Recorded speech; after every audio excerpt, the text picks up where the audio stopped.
start recording now. I can show that off at the bottom. Like, I don't know, it just feels nice to have support. I don't have muscles. Yeah, I just have hands.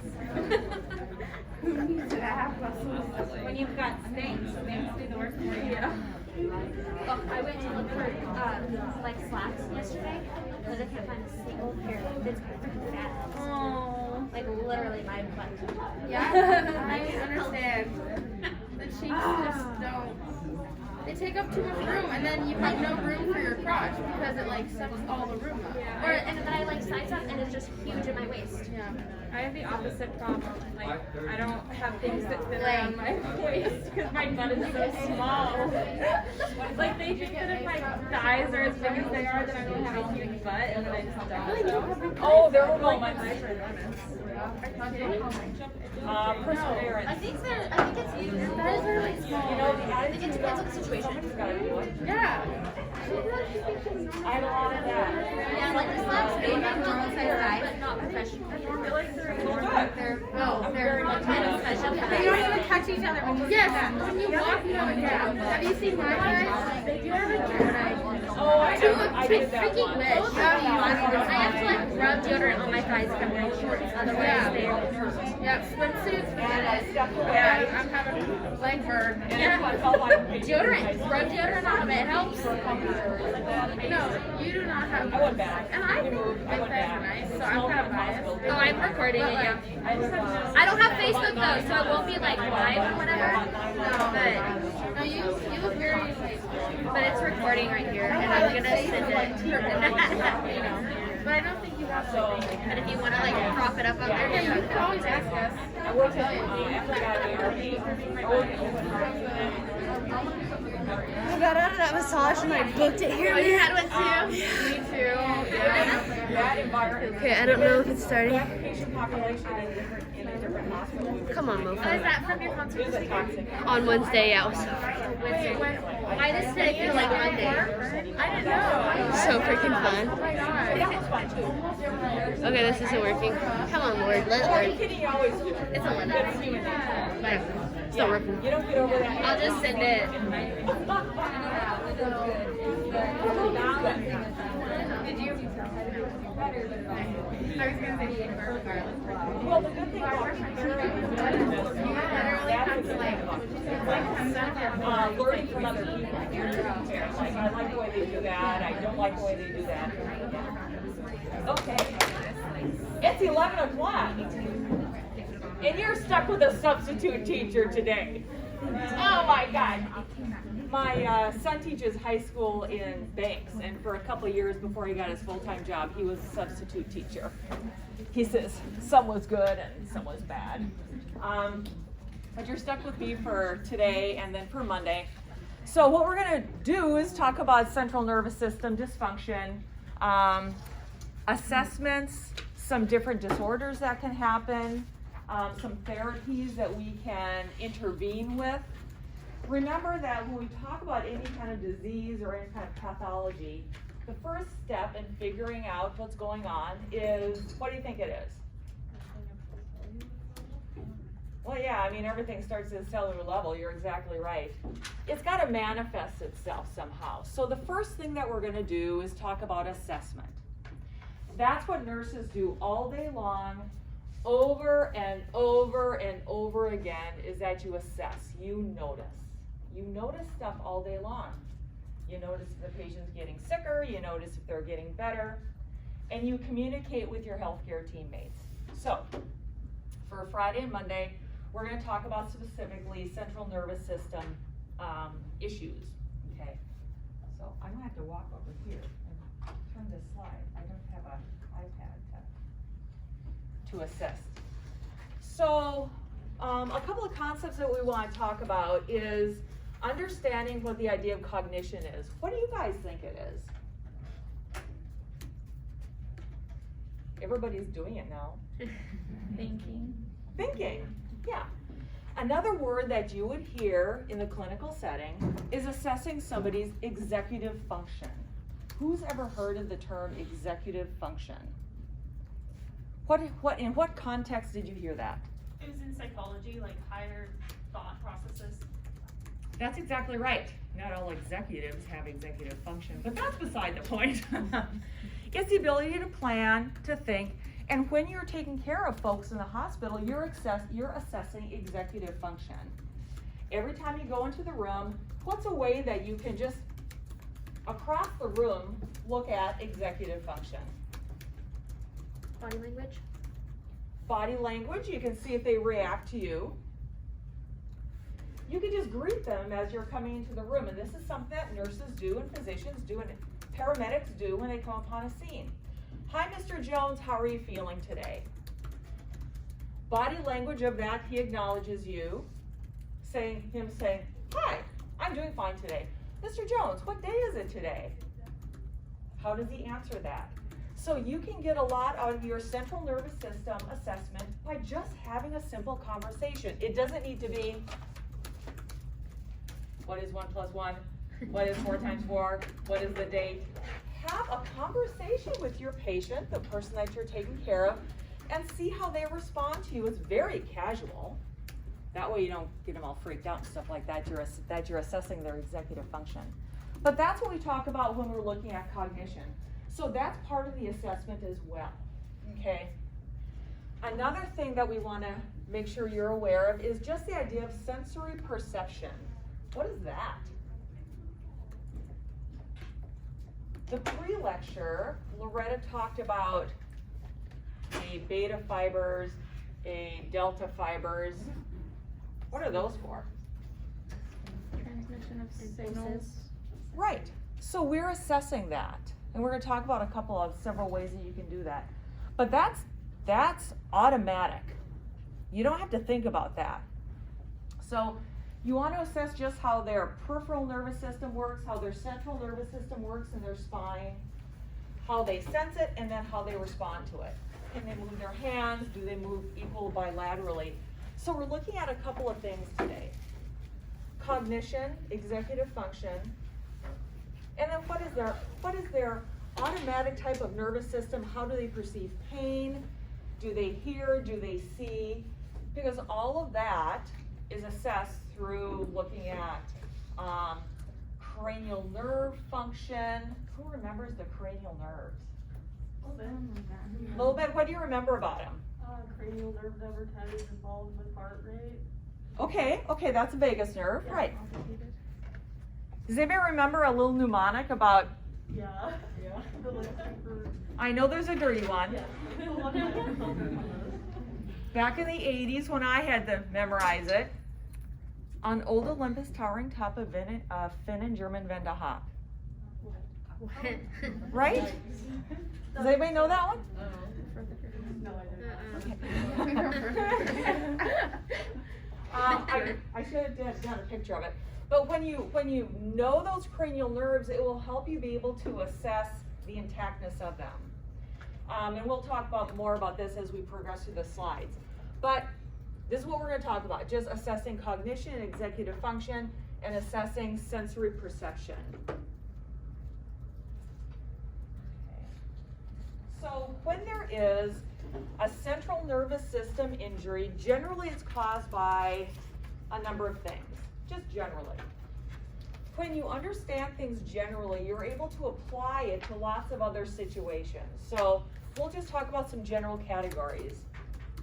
A central nervous system can be caused by trauma, a motor vehicle accident, okay?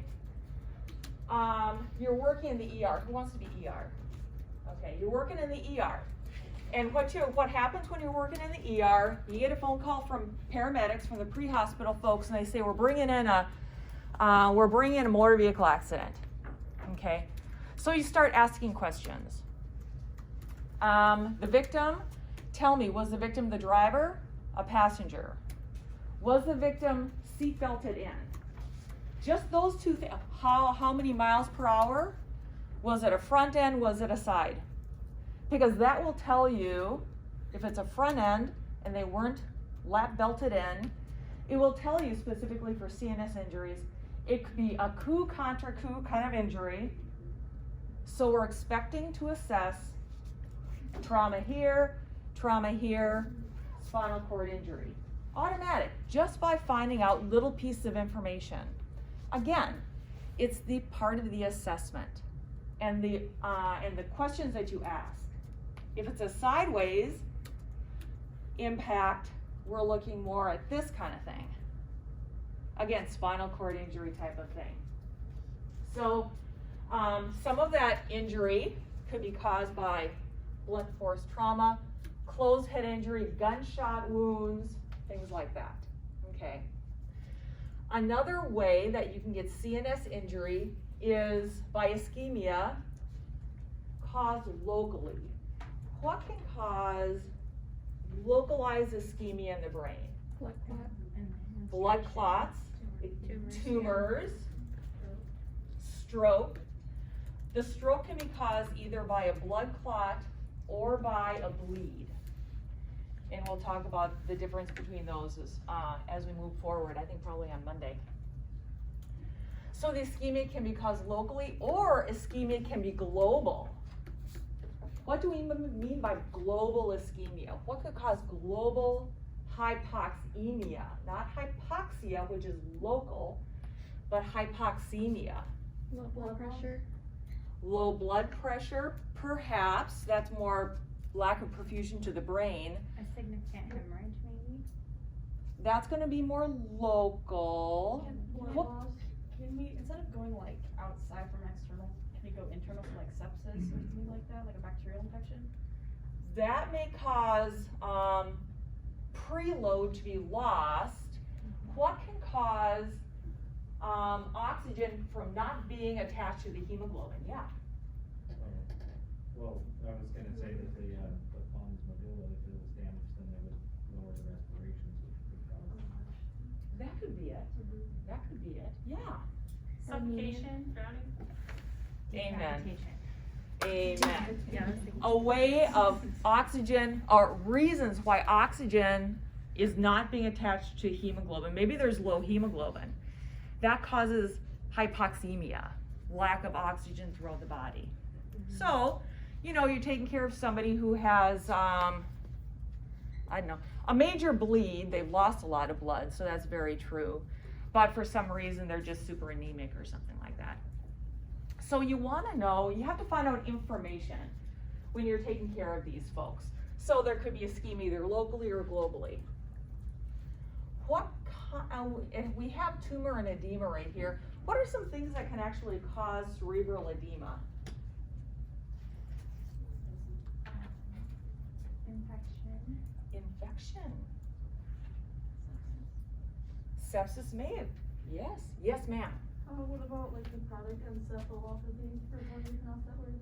Yes, The liver. hepatic encephalopathy. Yes, and I happen to have a little picture. I put up some little Word documents here.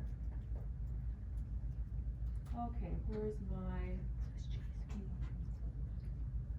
bacterial meningitis? Bacterial meningitis, because it's an inflammatory response. Remember back to your biodefense discussion a few weeks ago? What happens when you have inflammation in a localized area? Increased tissue permeability. Exactly. Yes, increased tissue permeability, all the degranulation and yeah, all that kind of stuff.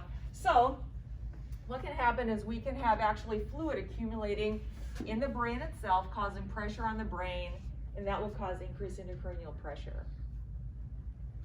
Tell me what you know about bacterial meningitis. Have you talked about, probably not about anything like that. Anybody know just happenstance about bacterial meningitis? I Yeah. know it. The swelling, how they check for it, they see if you can look down, and if your neck is stiff or your eyes feel like you're gonna pop out, then they say like, come to the ER. Yeah, that's called nuchal rigidity. That's a stiff neck. So, nuchal rigidity, stiff neck, headache, fever. Okay, are clinical manifestations of bacterial meningitis. Additionally, there's a rash. You can't see my rash down there. So, again, assessment. Not that you need to memorize this, but know the importance of assessment. When I was stationed in northern Germany, there was a young, I had a 20-cot tent hospital. There was a young man that came into the tent hospital with very vague clinical manifestations of, I just feel kind of crappy today. So I said, okay, have a seat on the cot. And we took his vital signs, and you know, he was fine. His temperature was 99, high, a little bit like, yeah, he's probably got the flu kind of thing. But his captain said he was kind of useless. He couldn't do any work, so he had to hang out in the hospital. So, you know, he's laying on the cot, and a couple hours into his stay, I swear, a little angel was sitting on my shoulder, and the angel said to me, check his vitals again. His temperature went from 99 to 102 in 2 hours. It was one piece of data, but it was a tent hospital. There's not much I can do other than, you know, put cuts or put Band-Aids on stuff. So ran out, got the, Corman got the doc. We air vac him out, okay, from northern Germany, 3-hour helicopter ride down to Frankfurt. By the time he got to Frankfurt, he had to be ventilated. He was not breathing because the swelling happened in his brain. The herniation happened through his tentorial plate, started pressing on his pons, where that's the respiratory center, and he couldn't breathe. He wasn't breathing. His executive function was diminished as well. These things can happen very, very quickly. So when you're doing your assessing, even if it's just one piece of data, you know, notify your healthcare partners, okay? One thing that we notice with especially new nurses, you're hesitant to communicate with the doc that you think something is going wrong. Communication is very important, okay? So have confidence. In all likelihood, you're very correct. Over communication is better than under communication. But that's one example. Out of this. That's one example of increasing intracranial pressure. One reason for increasing intracranial pressure, okay, is from the edema from the infection. Okay. Could be tumor that can cause increased intracranial pressure or a CNS injury. Dysfunction with neurotransmitters. What is a neurotransmitter? Something that relays messages. Exactly, something that relays messages from the end of one nerve to the beginning of another nerve. There are lots and lots of neurotransmitters. Dopamine, epinephrine, norepinephrine. If there's dysfunction with that communication, there will be lack of that sensory transmission of data. Okay, so it depends on the neurotransmitter, but assessing that's going to be very, very important. Our example that we have up here is excess glutamate. What is glutamate? Is that the GABA one? It's not GABA. It's not GABA. It's like that. Glutamate is an excitatory neurotransmitter. Okay. Unfortunately, if there is some kind of dysfunction or some kind of ischemia related to that nerve, glutamate will be released. There'll be excess glutamate, and then that may cause seizure activity. It may cause those tissues to be swelled, and that can be an indicator of CNS injury. Another thing that can cause CNS injury is probably slightly associated with the pressure piece, but I want to associate this little picture with a story. Isn't he cute? It doesn't show it. It doesn't show. How come? You know. I think it's because you didn't exit the last PowerPoint. Well, poo. Oh, it's just decided to not work at all. Well, that's unfortunate. Okay, well. Oh, there it is. There we go. When you go like that. Yeah, well. This happens. Once when I was doing ACLs as well. I know sometimes Loretta accidentally hits like the freeze button, I think on that little black box by your right elbow. It might be like frozen on that screen or something. let's see what happens when I go like that. Okay, you know what?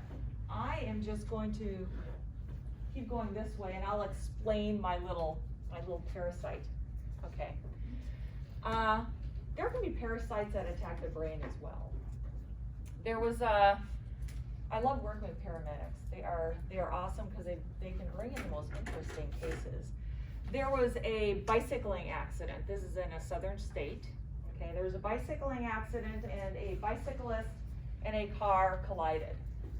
Don't know which came first, the bicycle or the car hitting, or which, didn't matter. Because the bicyclist was down on the ground and the paramedics came assuming that there was going to be a head injury. He had a helmet on, but nonetheless, you would always assume head injury, neck injury kind of thing.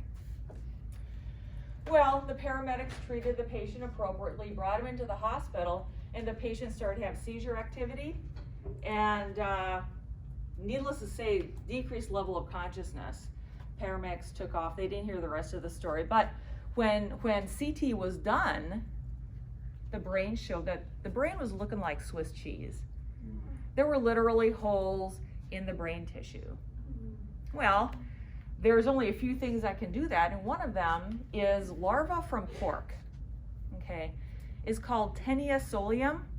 The tapeworm is called Taenia solium, and the neurological dysfunction that was going on was called neurocystosarcosis.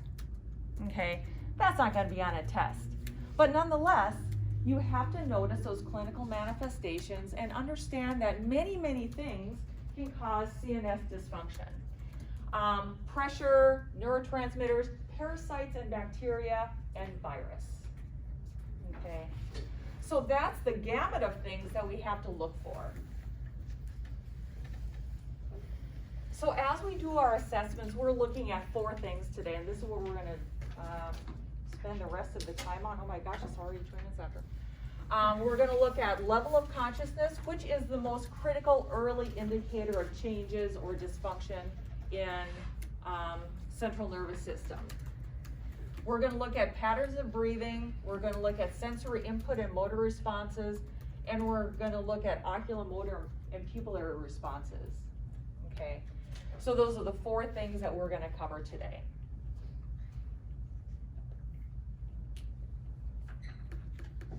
So when we have an alteration in level of consciousness, there are some structures in the brain that you want to understand the purpose of to be able to assess this further. So remember that the cerebrum is the part of the brain above that tentorial plate. Now the tentorial plate is basically dura membrane that separates the cerebrum from the brainstem and the cerebellum. Okay, the cerebrum is where most of our executive function comes from. Feelings, thoughts, decision making, memory is in the cerebrum. Across the tentorial plate, it's really important. You know, I brought up the cranial nerves for a reason, because the first 4 cranial nerves, olfactory, the first 4 cranial nerves. Yeah, olfactory, it's optic,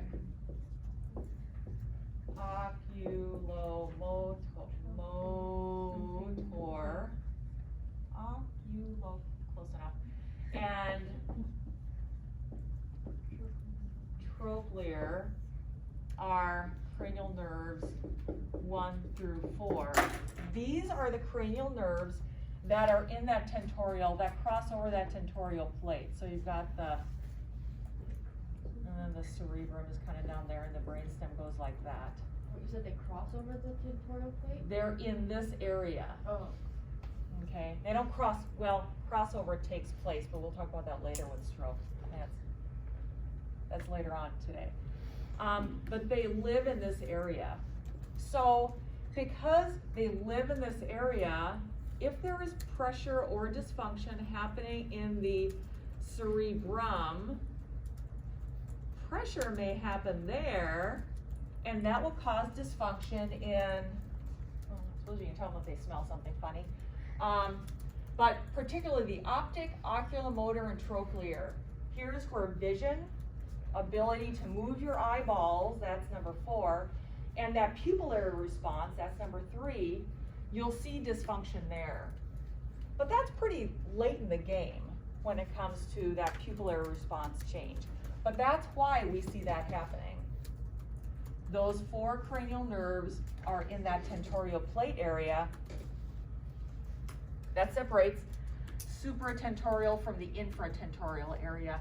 So it's important that we understand that that supratentorial area, the cerebrum, has everything to do with memory, decision making, things like that.